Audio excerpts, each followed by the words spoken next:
আমার foreign exchange reserve 30 বিলিয়নে এসছে 20 থেকে, এটা ভালো কিন্তু এখনো দুর্বল, এটা দিয়ে 6% গ্রোথ সম্ভব নাই 30 বিলিয়ন দিয়ে। রেড হলো ভেরি মিক্স বা কনফিউজিং সিগন্যাল অন ইমপ্লিমেন্টেবিলিটি।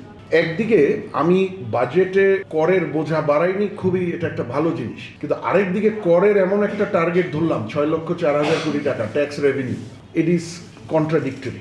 আমি এই 6,04,000 কোটি টাকা ট্যাক্স যেভাবে ধরা হয়েছে, ট্যাক্সের যে কাঠামো, এফিসিয়েন্সি লেভেল এবং বর্তমান অর্থনীতির যে ভাইব্রেন্স, সেখানে এইটা আদায়যোগ্য নয়, এটা ভেরি আনরিয়ালিস্টিক। আরেকটা আনরিয়ালিস্টিক পার্ট আছে, সেটা হলো সরকারের ওই আর্থিক ঝুঁকি কমানোর, ফিসক্যাল রিস্ক ম্যানেজমেন্ট। আমাদের তো ফিসক্যাল রিস্ক এই মুহূর্তে বেশ হাই, যেহেতু ঋণের জায়গাটা পূর্বের বছরগুলোর কারণে আমরা একটা ঝামেলায় চলে গেছি।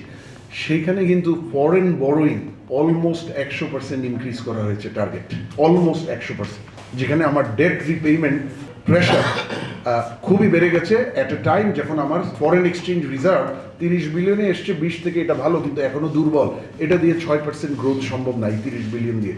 কারণ রাজাক ভাই যেটা চমৎকারভাবে বলেছে, আমরা তো নেট ইম্পোর্ট ডিপেন্ডেন্ট কান্ট্রি, আমরা এই ফরেন রিজার্ভ, তাহলে আমার তো এখানে কন্ট্রাডিক্টরি সিগন্যাল।